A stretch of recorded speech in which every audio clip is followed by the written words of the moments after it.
Bom, isso aqui é uma frase dele pra mim. Ele tentando me ajudar. Então talvez eu não esteja cansado. Talvez eu esteja exausto.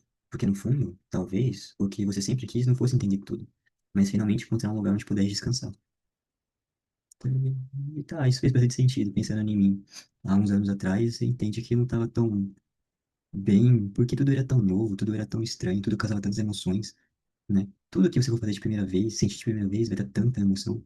Depois se torna algo mais comum. Eu acho que é por isso que quando você é criança, é tudo tão mágico, tudo tão colorido. Cada cheiro te faz pensar, nossa, que interessante, um cheiro de terra molhada, um cheiro de perfume de amaciante que das roupas, um pinho-sol que você colocou ali no chão, que a sua mãe limpou o quintal.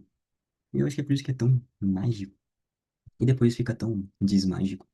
Até cortar, isso aqui é bem interessante, porque uma coisa que bem nessa vez que eu comecei a pensar isso, eu só queria um sinal.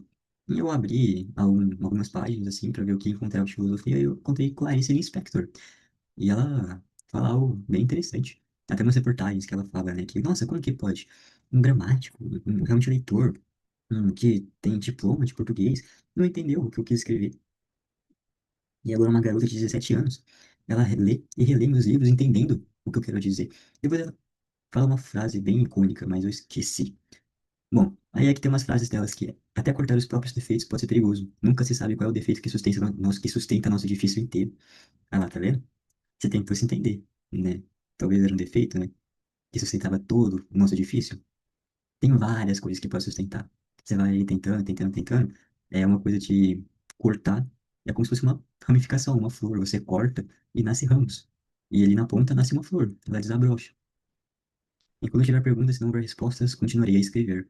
E aqui é uma das coisas que me fez pensar, né? Ou você escreve, ou você põe pra fora, ou você agoniza. Renda-se como me rendi, mergulhe no que você não conhece, como eu mergulhei. Ela acreditava em anjo, e porque acreditava, eles existiam. Isso aqui não tem muito, assim, eu achei bonita a frase, na verdade, mas eu não sei onde eu posso aplicar ela. É, nem fazer uma analogia. Bom, minha alma tem o peso da luz, tem o peso da música nunca escrita, tem o peso de uma palavra jamais pronunciada. E a palavra jamais pronunciada é o que está causando mais peso. Há um grande silêncio dentro de mim, e esse silêncio tem sido a fonte das minhas palavras. Dizem que comunicar não é apenas falar sem parar. Porém, eu, quando falo sem parar, é uma forma de eu comunicar. Então, e agora? Que ninguém se engane, só se consegue a simplicidade através de muito trabalho. E é bem igual que eu falei. Para se conseguir a felicidade, também é através de muito trabalho. Porque ser feliz dói. Porque ao sacrificar alguma coisa, você tem que sacrificar outra. Não. Porque para se obter uma coisa, você tem que sacrificar outra. Isso aí.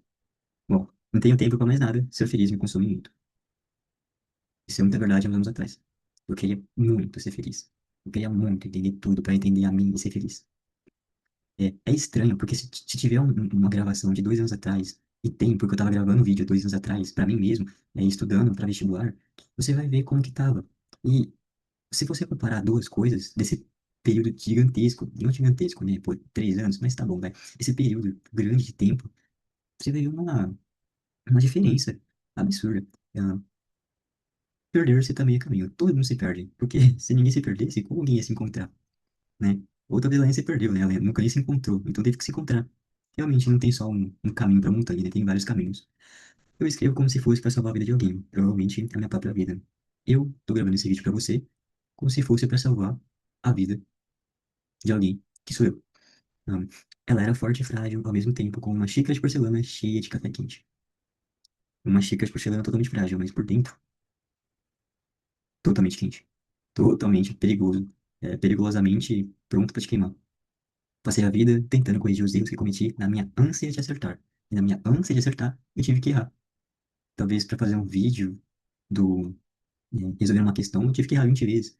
Na minha ânsia de acertar, eu errei 20 vezes. E, bom, colocando isso para a vida, você vai tentar corrigir esses erros que na sua ânsia de acertar, você errou. Por falta de muita coisa. E, bom, se perdoe. Você não tem a mesma maturidade que você tem hoje. Você não tinha a mesma maturidade que você tem hoje. É isso aí. Não tenho tempo para lembrar de quem me deixou triste. Estou mais preocupada com quem me fez, com quem me faz feliz. Quem me faz feliz? Eu tô pensando muito em mim, comigo me fazendo feliz. Eu posso estar gravando esses vídeos dizendo quão louco tá sendo, mas eu não vejo uma solução mais completa do que eu me fazer feliz. Tenho. vários refutamentos contra isso, mas são tão mal pensadas que, na minha ânsia de acertar meu pensamento, eu vou errar várias outras, que serão completamente refutáveis também, se você der um mínimo de pensamento. É por isso que para falar tem que pensar tanto, porque talvez você está falando aqui o que tá vindo na cabeça, mas tem uns que vão sair de uma forma tão nada a ver. Bom, se ele não faz questão, não faça também. Não se humilhe, não corra atrás. Não implore a atenção de ninguém. Quem muito se ausenta, um dia deixa de fazer falta. Quem não procura é porque não sente saudade. E no fim das contas, o que sobra é a vontade de não fazer mais nada. Você correu demais, fez questão, mas no fim das contas, se você percebe o quão raso foi, o que sobra é a vontade de não fazer mais nada. Porém, o que sempre vai pegar é a esperança. É a esperança de que algo pode mudar. E vai mudar?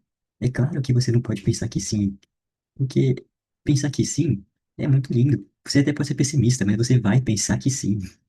Você pode ser a pessoa mais verde do mundo, mas ainda assim não vai agradar a quem gosta de azul.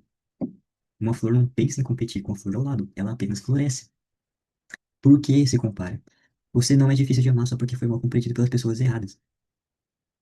Tive uma conversa e me mostraram assim, o que você acha? Aqui tem um comentário dizendo que uma pessoa tem 30 anos e ela está solteira. E ela recebe críticas por causa disso, de pessoas que estão em um casamento ruim, estão namorando, mesmo com uma pessoa ruim também, um relacionamento que não tem comunicação e nem entendimento um do outro.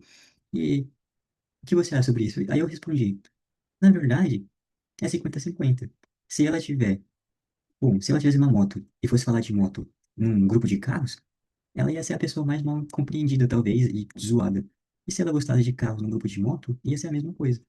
Então, às vezes, essas pessoas erradas é outros 50%. Depois tem ramificações, né? Tipo, aquelas pessoas ressentidas, as pessoas que talvez gostem de bicicleta, a pessoa que gosta de barco, enfim. Mas, pessoas erradas vão ser erradas, sabe? É um grupo de 50-50 que talvez não entendem você, para outras pessoas que entendem. Se uma pessoa, ela nunca pescou, não tem como ela de ensinar a pescar. São analogias péssimas que eu tô fazendo aqui, mas às vezes não é sobre falar coisinhas bonitas, é falar sobre que faz sentido, tá? Nem fez tanto sentido assim, né, o que eu falei. Mas, bom, nem sempre sobre palavras bonitas. Eu não sou um grande filósofo que vai escrever um livro com lindas palavras e poesias. Bom, eu não tenho mais nada o que falar. Tchau.